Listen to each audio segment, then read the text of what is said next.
दोस्तों इस वीडियो में हम लोग देखेंगे प्रश्नावली 1.1। ठीक है, तो क्वेश्चन हम लोग का यहाँ पर है, क्या शून्य एक परिमेय संख्या है?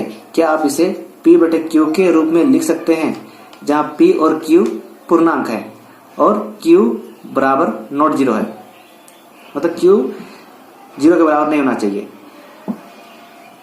तो आपको पिछले वीडियो में बताए थे कि क्या शून्य एक परिमेय संख्या है, तो बिल्कुल है।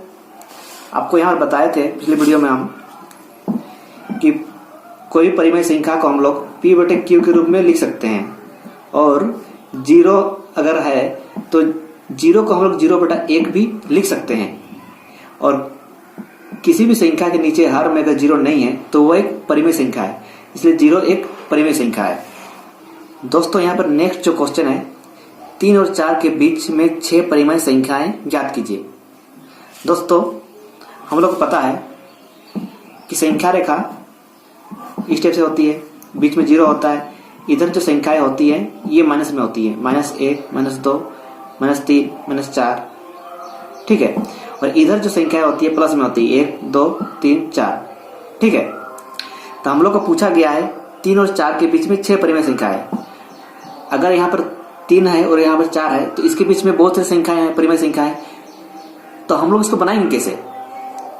तो सबसे पहले हम लोग लिखेंगे, यहाँ पर लिखेंगे 3 और 4। ठीक है, अब सबसे पहले अब जानेंगे कि 3 और 4 के बीच में दिख तो नहीं रहा है कोई संख्या, लेकिन इसके अंदर बहुत सारी संख्या है। इसको निकालने के लिए हम लोग क्या करेंगे, यहाँ पर क्वेश्चन में पूछा है कि 6 परिमेय संख्या है, तो हम लोग क्या करेंगे, 6 से 1 जोड़ेंगे, मतलब 6 निकालने बोला तो हम लोग 7 लेंगे, यानी 3 × 7 और नीचे 1 × 7, तो यहाँ भी 4 × 7, 1 × 7, तो कितना हो जाएगा, 3 7 21/7 और यहाँ पर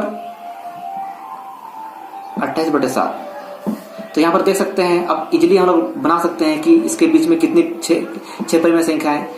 तो जो परिमेय संख्या है हम लोग का जो आंसर होगा वो होगा, इसको छोड़ देंगे 21/7 को, अब लिखेंगे 22/7, 23/7, 24/7, 25/7, 26/7 और 27/7। यहाँ पर देख सकते हैं एक परिमेय संख्या, 2 परिमेय संख्या, 3 परिमेय संख्या, 4, 5, 6 निकल गया, यही हम लोग का आंसर हो गया। ठीक है दोस्तों, हम लोग का नेक्स्ट जो क्वेश्चन है, 3/5 और 4/5 के बीच 5 परिमेय संख्याएं ज्ञात कीजिए। ये क्वेश्चन भी सेम क्वेश्चन है, वैसे ही बनेगा, बस इसमें चेंज किया है कि इसमें बट्टे में 5 दिया है। तो करना हमको कुछ नहीं है, यहाँ पर 5 बोला है तो हम लोग कितने से गुना करेंगे, 6 से गुना करेंगे, मतलब एक ज्यादा। तो सबसे पहले लिखते हैं यहाँ इधर 3/5, इधर लिखते हैं 4/5।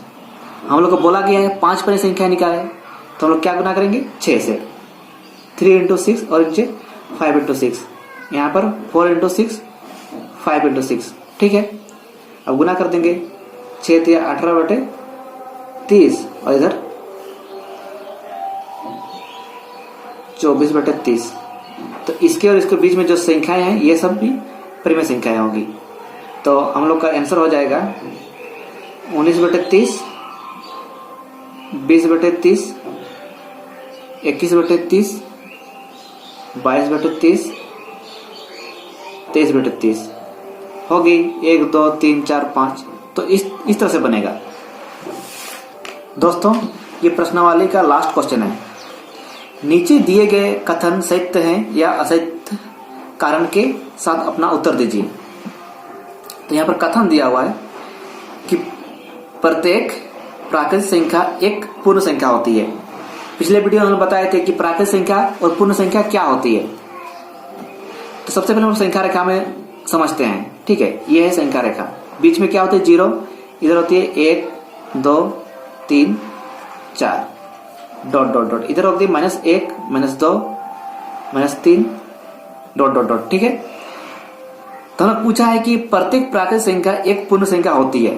तो हम लोग को पता है दोस्तों, जो पूर्ण संख्या का जो टोकरी होता है, मान कर चलते हैं समझने के लिए, ये पूर्ण संख्या की टोकरी है और ये प्राकृतिक संख्या की टोकरी, यानी जो प्राकृतिक संख्या की टोकरी होता है वो पूर्ण संख्या की टोकरी से छोटा होता है। कहने का मतलब यहाँ पर देखिए, जो पूर्ण संख्या का जो रेंज होता है, देखो ये यहां से लेकर इधर जितना है पूर्ण संख्याएं हैं, और यहां से इधर लेकर ये प्राकृतिक संख्याएं हैं। तो पूछा है कि प्रत्येक प्राकृतिक संख्याएं एक पूर्ण संख्या होती है, तो बिल्कुल होती है। जितने भी प्राकृतिक संख्याएं हैं सब पूर्ण संख्या होगी, यानी ये जो कथन है, पहला कथन, ये सत्य होंगी, सत्य, ये सत्य होंगी। अब नेक्स्ट क्वेश्चन पढ़ते हैं। प्रत्येक पूर्णांक एक पूर्ण संख्या होती है, इसको देखते हैं। तो पूर्णांक किसे कहते हैं? पूर्णांक जो संख्या रेखा में जिसे दर्शाया जा सकता है। यहाँ पे जितने भी संख्याएं आप देख रहे हैं, 1 2 3 4 0 -1 2 3, ये सब क्या है? पूर्णांक संख्याएं हैं, ये पूर्णांक है। यानी संख्या रेखा में जितने भी सब पूर्णांक है। यानी ये बोल सकते हैं कि जो पूर्णांक का जो टोकरी होता है वो सबसे बड़ा होता है। मतलब इन लोग पूर्ण प्राकृतिक से ही बड़ा होता है, पूर्ण से ही बड़ा होता है, उसका बड़ा होता है इसका टोकरी। तो ये जो यहाँ पर रेंज है, यहां से लेकर यहां तक, ये क्या है? पूर्णांक है, पूर्णांक। क्वेश्चन में पूछा है कि प्रत्येक पूर्णांक एक पूर्ण संख्या होती है, तो ये गलत है, क्योंकि पूर्णांक बोले तो इधर माइनस भी आ जाएगा, लेकिन एक पूर्ण संख्या जो होती है, एक पूर्ण जो संख्या होती है वो सिर्फ यहीं तक सीमित है, 0 से लेकर इधर, इधर तो नहीं है पूर्ण संख्या। तो इसीलिए ये जो कथन है असत्य है, ये जो कथन है ये असत्य है।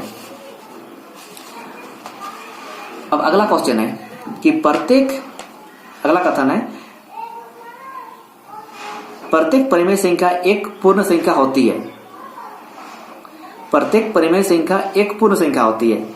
तो परिमेय संख्या भी हम समझ गए थे कि ये जो संख्या रेखा के बीच में भी जितने भी यहाँ गैप्स हैं, या फिर जितने भी नंबर्स यहाँ पर हैं, पूर्णांक है, उसके बीच में बहुत सारी परिमेय संख्याएं होती है। यानी परिमेय संख्या का जो टोकरी है वो उससे इससे बड़ा होता है, इससे बड़ा होता है।